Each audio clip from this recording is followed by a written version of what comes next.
नमस्कार, पंजाब केसरी टीवी देख रहे हैं आप। मैं हूं आपके साथ में सुशील कुमार। इस वक्त मैं टोहाना की जैन गली में मौजूद हूं, जहां की सरिता सिंगला जो सदी के महानायक है अमिताभ बच्चन के साथ कौन बना करोड़पति में शामिल होकर आई और 12.5 लाख रुपए जीत कर वहां से आई है। हम उनसे बातचीत करने का प्रयास करेंगे कि कैसे उनका सफ़र रहा और इस मुकाम तक वो कैसे पहुंची है। नमस्कार। नमस्कार जी। तो आपने कैसे सफ़र रहा आपका केबीसी तक जाने का, क्या आप बता केबीसी का सफ़र देखो मेरे लिए कोई ज़्यादा मुश्किल नहीं रहा, क्योंकि मैं 24 साल से इसमें तैयारी कर रही थी। मैंने 2 इंटरव्यू दिए, चंडीगढ़ भी दिया और अमृतसर भी मैं देख आई। 9 जुलाई को जो मेरा फाइनल हुआ ना, उसके दौरान ही मैं सिलेक्ट हुई और मेरे को जाने का मौका मिला। जब मेरे पास फ़ोन आया, मेरी खुशी का ठिकाना नहीं रहा, क्योंकि मेरा बिल्कुल सपना यही था कि मैं अमिताभ जी के, सदी के महानायक शहंशाहों के शहंशाह के सामने बैठकर खुश थी। मैं उनके सामने बैठ के मैंने बहुत बातचीत की, अच्छा बहुत अच्छा लगा। तो जिस तरीके से आप एक कैंसर जैसी बीमारी, भयानक बीमारी उससे जूझ रहे हैं, तो आपको कैसा इस बीमारी से जूझते लगातार क्या रहे? नहीं, मैंने इस बीमारी को अपने ऊपर हावी कभी नहीं होने दिया और ना ही मुझे ये याद रहा कि मेरे है। बस मुझे तो यही जुनून था कि मैंने केबीसी में एक दिन जाना है, ज़रूर जाना है। सभी कहते थे नहीं जाएगी, लेकिन फिर भी मेरा जुनून था और कड़ी मेहनती और अपने ज्ञान के बुत्ते पे मैंने इस सदी के महानायक के पास जाकर बातें की और बहुत अच्छा लगा। ज्ञान हो, दृढ़ संकल्प और मेहनत, 3 चीज़ें होना इंसान में। अगर ये 3 चीज़ें हैं तो वो कहीं भी पीछे नहीं आएगा, वो हर काम में सफलता हासिल करेगा, मेरा ये मानना है। तो आपको जैसे इस मुकाम तक पहुंचाने में किन-किन का सहयोग रहा है? क्या देखो, इस मुकाम में सभी का परिवार हमारे साथ है, हमारे प्यारे दोस्त सभी हैं, सभी हमारे साथ हैं, तभी हम किसी मुकाम को हासिल कर सकते हैं। अकेला तो इंसान कोई भी कुछ नहीं कर सकता ना। मेरे परिवार का साथ, खासकर जब मेरी पोती होगी, भेंट अग्रवाल है, ये मेरी पोती है जी, 7th क्लास में पढ़ती है। इसने भी मेरे से क्वेश्चन पूछना शुरू कर दिया ताकि देखते हैं दादी को कितनी नॉलेज है। इसने भी मेरी मदद की, मेरे बेटे, बहू, मेरे पति सब ने मुझे ऐसा कुछ नहीं कहा कि अब तुझे नहीं करना है ये तैयारी, सब ने मेरा सहयोग दिया, तभी मैं इस मुकाम तक पहुंची। तो जैसे आपने सफ़र रहा आपका, ये तैयारी आप कैसे करते थे? क्योंकि केबीसी में आपने एग्ज़ाम की थी, ऐसे देखो, जो तैयारी क्वेश्चन तो थे वो कोई आते हैं। खास नहीं है, अपना तैयारी थी, पढ़ते थे, न्यूज़ चलाते थे, न्यूज़ पढ़ते थे, कोई बच्चों की किताबों से नॉलेज ले ली, ऐसे करके हमारी तैयारी होती रहती थी।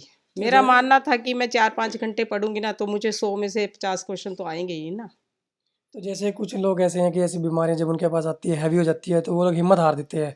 तो ऐसे लोगों के लिए आप एक प्रेरणा स्रोत है, तो उनके लिए क्या कहना चाहेंगे आप? नहीं, मैंने पहले भी आपको बताया कि मैं इस बीमारी का मैंने अपने ऊपर कभी भी हावी नहीं होने दिया, ना ही मुझे फ़ील हुआ कि मुझे ये बीमारी है। मैं सभी को यही कहना चाहती हूँ कि कोई भी दृढ़ संकल्प और जुनून होगा, कोई बीमारी ऐसी नहीं है कि आप उसे हरा नहीं सकती। आधी बीमारी तो हम सोचने से ही खत्म हो जाती है, जैसे कि मेरी हुई है। तो कोई ऐसी बातचीत जो आपके अमिताभ बच्चन जी के साथ हुई हो, आप हमारे दर्शकों के साथ शेयर करना चाहते हो? नहीं, अमिताभ जी बहुत अच्छे हैं। यहाँ तक पहुँचने में ज्ञान के बलबूते पे उन्होंने मेरी मेरी बहुत सराहना की और मुझे बहुत प्यार से बोलते हैं। ये सदी के महानायक जैसे इतने बड़े इंसान हैं, उनमें ना अभिमान और ना घमंड है। मैं यही करूँगी कि ऐसे ही इंसान में इतनी विनम्रता मैंने पहली बार ही देखी है। बहुत अच्छे इंसान है, बहुत ज़्यादा। अमिताभ जी से बातचीत करके मुझे बहुत अच्छा लगा। उन्होंने दूसरों को भी मेरी बीमारी से संदेश दिया कि आप अपनी बीमारी में भी सब कुछ पा सकते हैं, जैसे कि सरिता सिंगला ने पाया है। तो आप जैसे कहाँ थे उस टाइम जब आपका स्कूल है केबीसी से, और क्या बताना चाहेंगे उसके बारे में? जब आप कहाँ थे? क्या?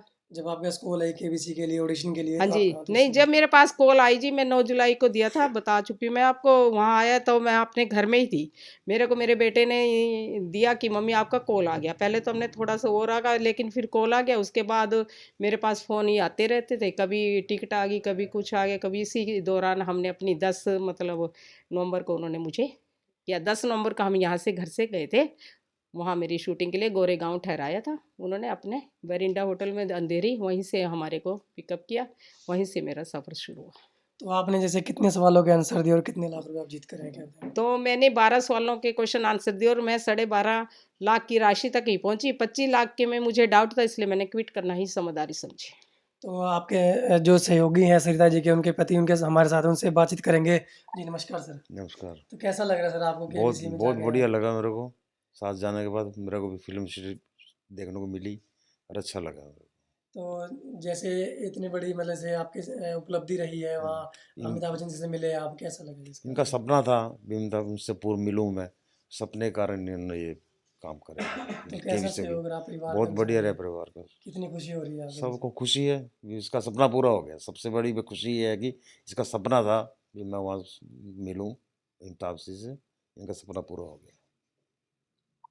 तो आपने सुना सरिता सिंगला जी ने जैसे बताया कि कोई भी लक्ष्य है छोटा नहीं है, यदि आपके अंदर दृढ़ संकल्प हो तो आप उसे पार कर सकते हैं। मिलते हैं किसी और नए खबर के साथ, तब तक के लिए नमस्कार। हमसे जुड़े रहने के लिए हमारे YouTube चैनल को सब्सक्राइब करें और नई वीडियो की नोटिफिकेशन के लिए बेल आइकॉन को दबाएं। अगर आप ये वीडियो Facebook पर देख रहे हैं तो लाइक जरूर करें और ज्यादा से ज्यादा शेयर करें। धन्यवाद।